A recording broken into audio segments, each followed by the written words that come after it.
From Einstein's Dreams by Alan Lightman.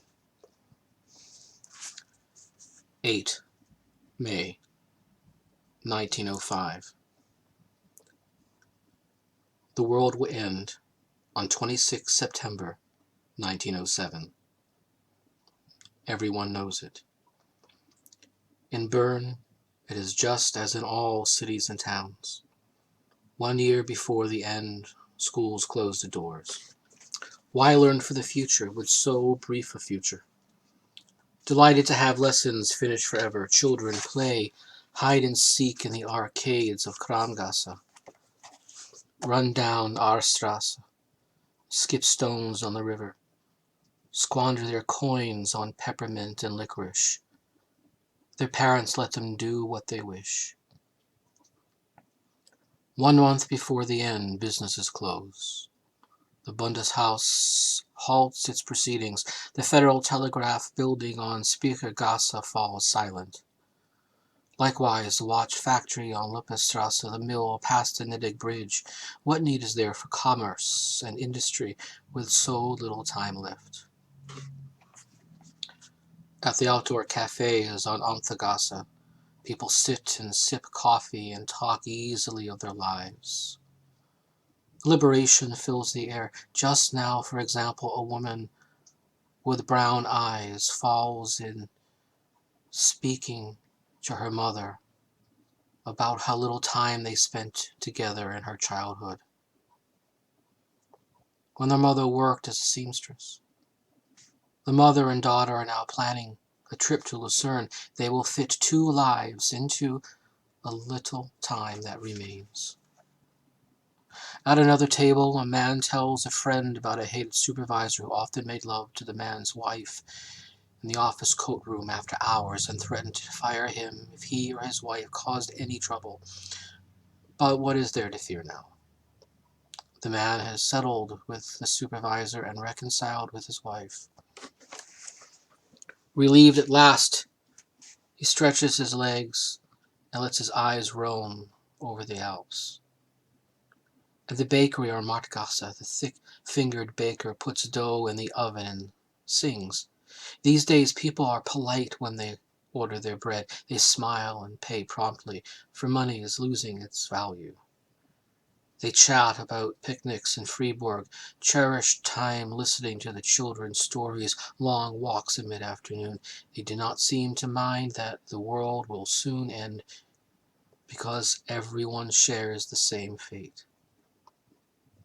The world with 1 month is a world of equality. 1 day before the end, the streets swirl in laughter. Neighbors who have never spoken greet each other as friends, strip off their clothing and bathe in the fountains. Others dive in the Aar. After swimming until exhausted, they lie in the thick grass along the river and read poetry. A barrister and a postal clerk who have never before met walk arm in arm through the Botanische Garten, smile at the cyclamens and asters, discuss art and color. What do their past stations matter? In a world of 1 day, they are equal. In the shadows of a side street off Ambergasse, a man and a woman lean against a wall, drink beer, eat smoked beef. Afterwards, she will take him to her apartment. She is married to someone else, but for years she has wanted this man, and she will satisfy her wants on this last day of the world. Few souls gallop through the streets doing good deeds, attempting to correct their misdeeds of the past. Theirs are the only unnatural smiles. 1 minute before the end of the world, everyone gathers on the grounds of the Kunstmuseum. Men, women, and children form a giant circle and hold hands. No one moves. No one speaks. It is so absolutely quiet that each person can hear the heartbeat of the person to his right or his left. This is the last minute of the world. In the absolute silence, a purple gentian in the garden catches the light on the underside of its blossom, glows for a moment, then dissolves among the other flowers. Behind the museum, the needled leaves of a larch gently shudder as a breeze moves through the tree. Farther back, through the forest, the hour reflects sunlight, bends the light with each ripple on its skin. To the east, the tower of St. Vincent's rises into the sky, red and fragile, its stonework as delicate as veins of a leaf. And higher up, the Alps, snow-tipped, blending white and purple, large and silent, a cloud floats in the sky, a sparrow flutters. No one speaks. In the last seconds, it is as if everyone has leapt off Topaz Peak, holding hands. The end approaches like approaching ground.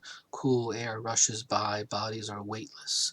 The silent horizon yawns for miles, and below, the vast blanket of snow hurtles nearer and nearer to envelop this circle of pinkness and life.